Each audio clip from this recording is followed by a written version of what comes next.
So today we'll be talking about Chapter 23, Section 3, and that's how the New Deal affected various groups. We'll be looking at the policies and actions that affected various social and ethnic groups. Typically, when we're talking about large numbers of people, the easiest way to distinguish or discern is by looking at race, class, and gender. And in this way, we can look at particular groups of people and how they were affected by these large social programs. Now, the first clip that we're going to watch is a brief synopsis of John Steinbeck's book, The Grapes of Wrath. It's a fascinating book. It was, in fact, banned from schools shortly after its writing. He was accused of communist propaganda. Eleanor Roosevelt actually went to California to verify what he was saying was true. People tried to say that he was exaggerating the catastrophe that affected the Great Plains, but in fact, when she went to California, she met with and saw the multitudes of migrants who had moved there. But you're going to hear some strong language from some of the quotes from this book, such as, "It's a shame that women and children have to die of starvation in Pellagra because profit cannot be derived from an orange." It's a bit wordy, but what he's saying is it's a real shame that we can't apply social justice to economics. And in many ways, that's what FDR was trying to do, was trying to create a government that promotes the positive welfare of its citizens. But of course, he wasn't without his critics, as we looked at yesterday.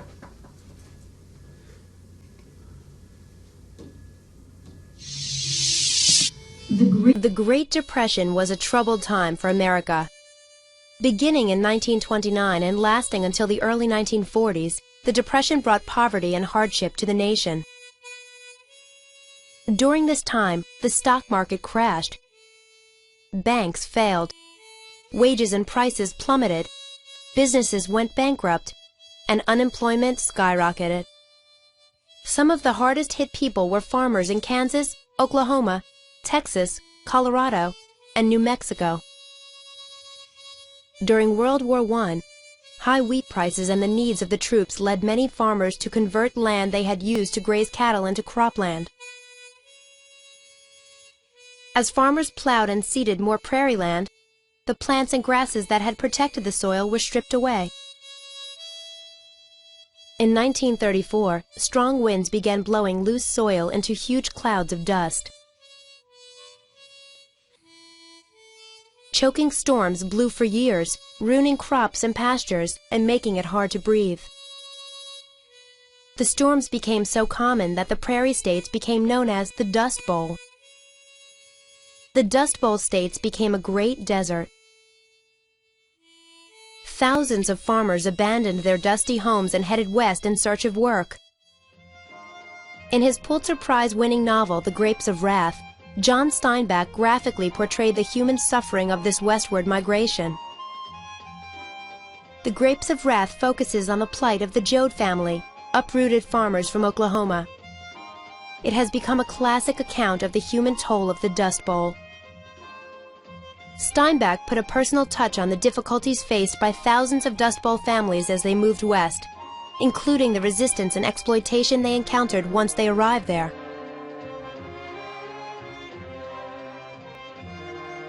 Like many other Dust Bowl refugees, the Joads hoped that the West would be their salvation. So they loaded up their car and headed along Route 66 for the green valleys of California. But California was not the haven they had hoped for. The locals scorned the migrants, calling them Okies because so many of them came from Oklahoma. Corporations had bought up most of the small farms in California, and they controlled most of the land. And they had more local workers than they could use, so jobs for the migrants were scarce and paid very little. Homeless and jobless, many migrants were left to fend for themselves. They lived in tents or cardboard shacks without water or electricity. Most were hungry, and many grew sick. And rather than using their surplus produce to help the needy migrants, the farm companies destroyed it to keep prices high. There is a crime here that goes beyond annunciation. There is a sorrow here that weeping cannot symbolize. The fertile earth and the ripe fruit and children dying of pellagra must die because a profit cannot be taken from an orange. The people come with nets to fish for potatoes in the river, and the guards hold them back. In the souls of the people, the grapes of wrath are filling. The Grapes of Wrath was published in 1939, and it quickly became a bestseller.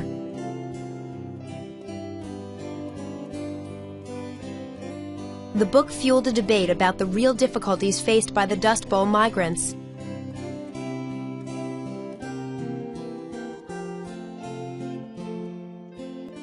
Many Americans doubted that the problem was as bad as Steinbeck described. Most doubt ended after First Lady Eleanor Roosevelt toured the migrant camps herself and supported Steinbeck's claims.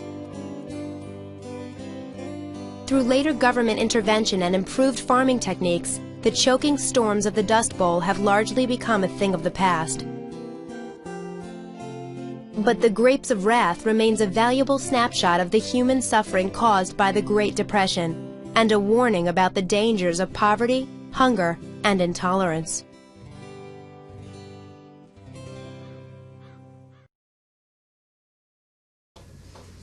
So, the New Deal brought opportunities to a great many groups, and in the coming slides we'll be looking at how this affected women, and then African Americans, and then Mexican Americans, and then the labor movement. And we'll be talking about how these diverse groups came together to support the president, allowing for an overwhelming re-election in 1936. First, let's talk about women. Frances Perkins became the first female cabinet member as Secretary of Labor under Franklin Delano Roosevelt.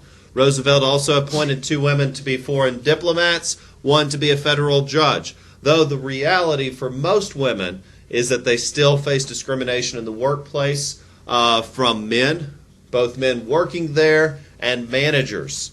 The National Recovery Administration set a lower minimum wage for women than that of men. So pay equity wasn't even close at this time. The federal work programs discriminated by gender, hiring far more men than that of women, and generally across the board, women experienced only a slighter percentage of wage increases. Can you go back?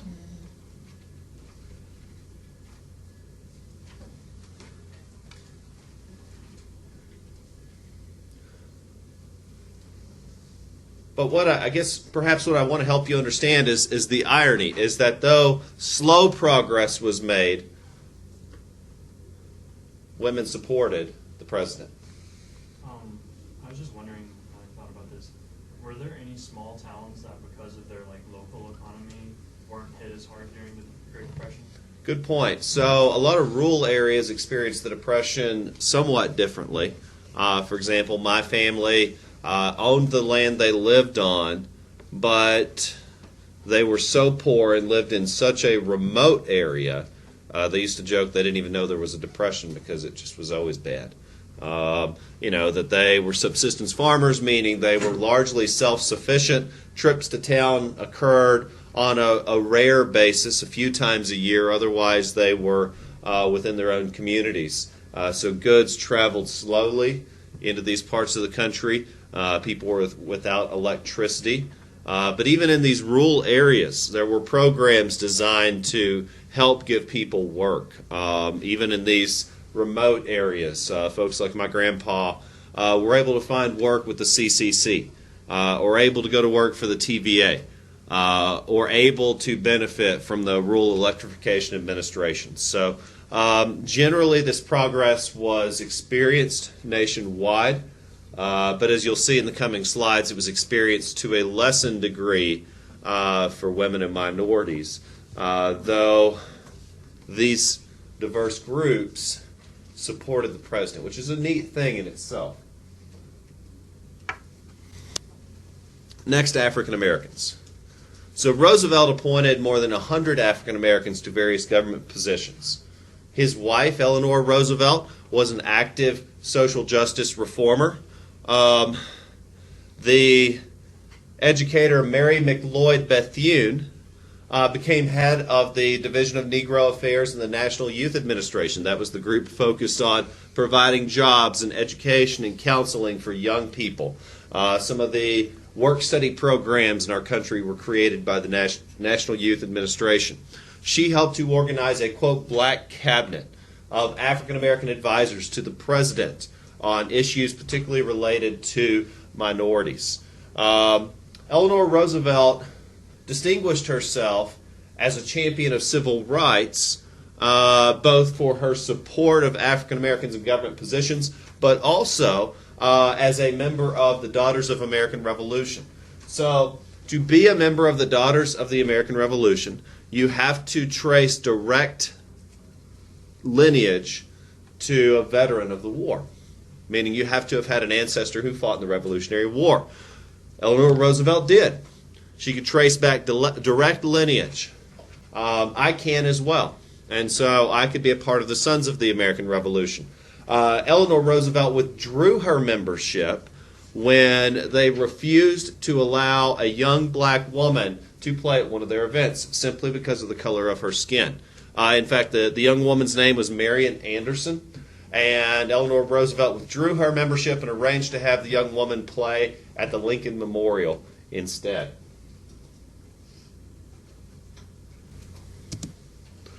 Now, what we have to realize is these are cautious steps. FDR was a Democrat. The South was still voting primarily Democrat at this time. And so, had FDR taken the bold steps perhaps that he personally would have wished for, the South would have turned against him. Because, in fact, his vice president, Harry Truman, when Harry Truman took over at the end of the Second World War, and he used his executive orders to integrate the armed services, the South did turn against the Democratic Party. And they began voting Republican from that point forward to the present day. Roosevelt realized, perhaps he prioritized his goals, and he realized that strongly supporting civil rights at this time would have cost him his political career. For example, he refused to support an anti-lynching law. He refused to push for an end to the poll tax. So voting discrimination was still apparent.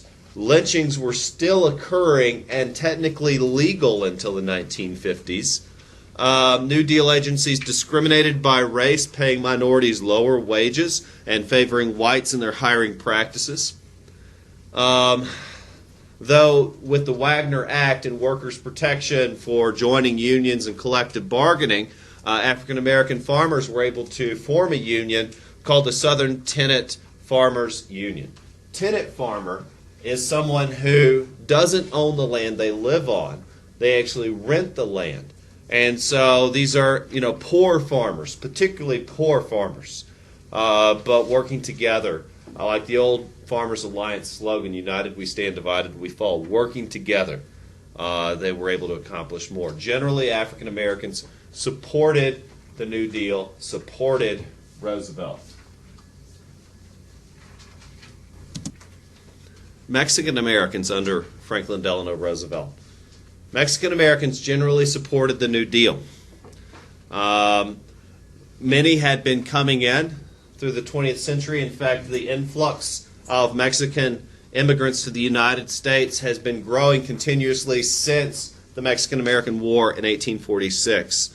Most Mexican Americans coming in, especially first-generation immigrants, were working on farms in the Southwest and generally benefited little from these programs. The CCC did provide some jobs for Mexican Americans. The WPA, creating 8 million jobs, did provide some of those to Mexican Americans. However, Immigrants without a permanent address were disqualified for eligibility under these work programs, which would have hindered most of these migrant workers because as seasonal workers they would move from place to place. If people lost their homes, how were they expected to have like a permanent address? Well, yeah, and that's especially where it hit Mexican Americans is as seasonal workers they didn't have a permanent address. They would work for a season on a farm. And these farms that brought in migrant workers would typically have temporary residences. We have a large seasonal work population even here in this county. And many of those workers will live here temporarily and then go back somewhere else and live. I did this when I worked in the tourism industry. I would work temporarily and live on the work premise, and then I would go back to school and live there. So I technically didn't have a permanent address for about 7 years. So, I would have fallen into this distinction too. But again, the point is that it particularly affected Mexican Americans. Native Americans in the New Deal. In 1924, Native Americans for the first time received full benefits of U.S. citizenship. The Commissioner of Indian Affairs, John Collier, changed many policies favoring autonomy. For example, the Indian Reorganization Act favored Native autonomy and mandated certain changes respecting Native American territorial rights. For example, on a tribal reservation, the land belongs to the entire tribe, not the state in which it resides. The government cannot sell unclaimed areas within the reservation. So, for example, if there is reservation land in Cherokee that is not owned by a particular individual, the government cannot designate that part of the National Forest or the Great Smoky Mountains or for public use. Yes, sir. Does the state have no control over? The state. Because I know that there's something going on now where the Cherokee wants pass medical marijuana. Yeah, the state does not have jurisdiction in Cherokee. They run their own police department. They run their own school system. We'll get to some particulars with them in just a moment. But yeah, the Cherokee school system is run by the reservation. Yeah. Do they receive funding from the state? They receive some federal funding by way of compensation for the land taken. I believe that Cherokee young people receive a certain amount of cash upon turning 18. I don't remember the exact amount, but that's by way of compensation for lands taken. Yeah, so it's a settlement because the land that was taken is the size of a state. So, what kind of price do you put on that? Yeah. I believe there's a percentage you have to be Native American. Yeah, you have to be a certain percentage and you have to reside on the reservation to receive that benefit. I want to say it's around $100,000. I don't know the exact number. Now, the Cherokee have several privileges that we don't. For example, they can put a casino on their property, and we'll get into that more in just a moment. But they have an autonomous government, meaning they're not technically part of the state of North Carolina. When you drive into Cherokee, you see a sign that says, "Welcome to the Cherokee Reservation." You are now under their laws. So if you speed, you are pulled over by a Cherokee police officer. I mean, they work well with North Carolina and friendly folks. I mean, I ran cross country against them all the years I coached at Rosman. Really friendly folks, yeah. How would a ticket work? Would you have to go to their court? You would have to go to their court. Now, the same applies if you get pulled over in Jackson County. You have to go to Jackson County's court to try your case. So, I mean, their laws are very similar to ours. There are a few distinctions, and let's go ahead and get into those. So, let's talk about the Cherokee Nation. The present government, since, of course, that's the one closest to us, but if you remember, there were many tribes affected in the southeast by the Indian Removal Act, and Ms. Stewart taught you stuff about that. But in 1948, the present government of the Cherokee Nation was formed, with the passage of the Wheeler-Howard Indian Reorganization Act. And the Eastern Band of the Cherokee was established formally at that time. So in 1961, the Cherokee Nation was awarded $15 million by the U.S. Claims Commission for the lands of what's called the Cherokee Outlet. The story is that during the Indian Removal Act, many of the Cherokee people hid in the Smoky Mountains in some rather remote areas. If you're ever driving through that part of Western Carolina or driving past Robbinsville into Tennessee, you'll enter a community called the Snowbird Community, where they hid out in some of the rugged mountains in there. But also the Eastern Band of the Cherokee, the largest settlement in North Carolina, quite a few of them hid out in the Econolophy drainage, like the Raven Fork of the Econolophy and some really remote areas in the forest there. Now, the town of Cherokee has the only casino in the state of North Carolina, and you're looking at it. It is an extremely profitable business because they basically have a government-sanctioned monopoly. Now, this is the only place you can legally gamble aside from the one in Murphy they just built, which is also owned by the tribe. Do you know when this picture was taken? I just found it online. So So, they've done a ton of expanding. I think I've been around like like that. It looked really cool. I know we went, like, yeah, I mean, it looks similar. I've only been there once. I've driven by there a few times, though. They pretty much doubled up the size. Okay. Yeah, and they've also expanded to Murphy. The point is that this is the only one, aside from the one in Murphy they just built, that you'll see in the state of North Carolina. So, it's the only place you can go to legally gamble in the state of North Carolina. Why? Because they're not subject to state laws. They are subject to federal law. They can't legalize murder. They can't make a law that contradicts a federal law. However, they have some rights we do not. Now, one neat thing about the tribe, the Cherokee are a communal people. They believe strongly in the sharing of resources. Every tribe member has a share in the casino. So every tribe member receives dividends from the casino, which is pretty cool.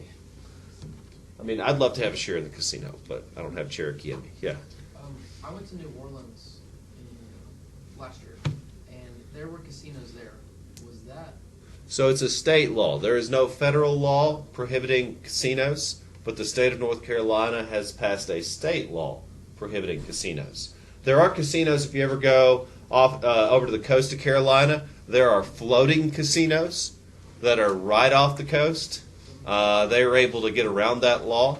Yeah. Why is that? Why do you have it illegal? It's just, I don't know. It's the law. I don't necessarily agree with the law, but it is the state law. The point is the Cherokee don't have to follow it.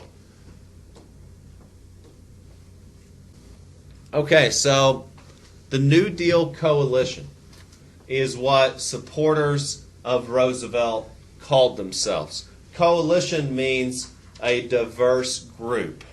And these different groups all supported the Democratic Party, particularly labor unions. The Wagner Act protected, by federal law, protected workers' rights to join unions. And if you remember last semester in U.S. History 1, we were learning about how people could get fired for joining unions.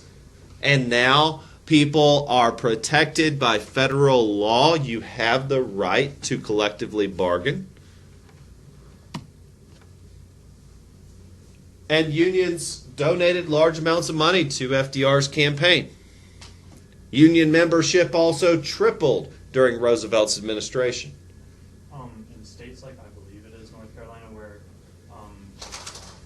the employer can fire you without a reason, could they do that as long as they aren't proven guilty of it? Well, you could file for discrimination if they fired you and you believe or have evidence to support that you were fired for joining a union. Then yeah, you could be fired. Just like filing for discrimination on the basis of race, gender, or religion, whatever. My point is that generally union members supported FDR because he was certainly showing himself as pro-labor. Prior to FDR, we see mostly craft unions, and that is skilled workers grouping together in particular unions. We don't see many full national trades unions. The Congress of Industrial Organizations distinguished themselves by organizing unions across industries and building a national labor base.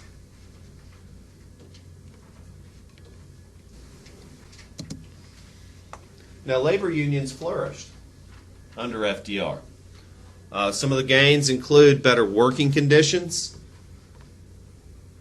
such as maximum work hours. Remember when we talked about the Industrial Revolution, it wasn't uncommon for employers to require that their workers pull 16-hour days. And that's unsustainable. If you pull 16-hour days on the regular, that means you go home and go to bed. If you sleep immediately after work, you get 8 hours. Not even that, really, though. That's basically a wage slave. A 16-hour day, 6 days a week. That's terrible. But in many industries, that's what was expected to maintain employment. Yes, ma'am? How much would you say union membership grew between 1933 and 41? Yeah, that's okay. That was on the previous slide. It was from 3 to 10 million. So roughly tripled. But the gains were better working conditions, increased bargaining power. While individually you may not have a lot of influence, collectively you do. There were still problems, though. We saw in a clip yesterday how strike violence still occurred, how big businesses were still opposed to workers seeking better treatment, and still opposed to unions. Workers organizing were still labeled communist. Sit-down strikes became one of the most important bargaining tactics of the 1930s. This is a method where people would go to their workplace and then sit down and refuse to move. And so this is almost like the sit-in strikes of the civil rights movement, where workers would go and sit down. They wouldn't hurt anybody, they wouldn't throw rocks, they wouldn't hit people, they would just physically sit down. And then the company owners would have to physically remove them by calling the police, and the police would have to come and arrest these people. And that's an important tactic.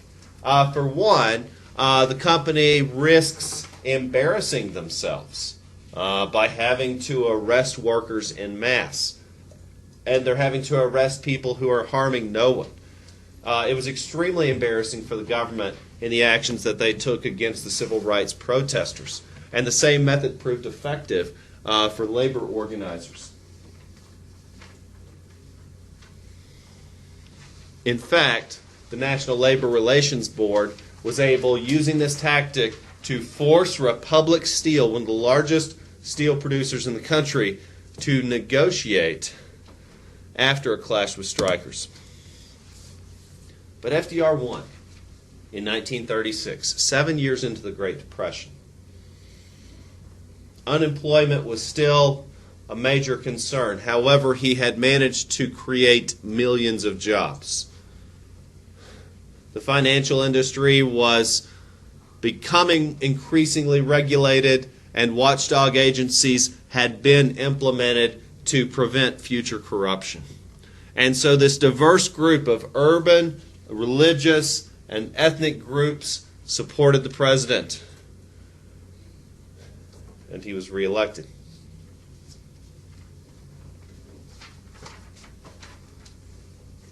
Can you go back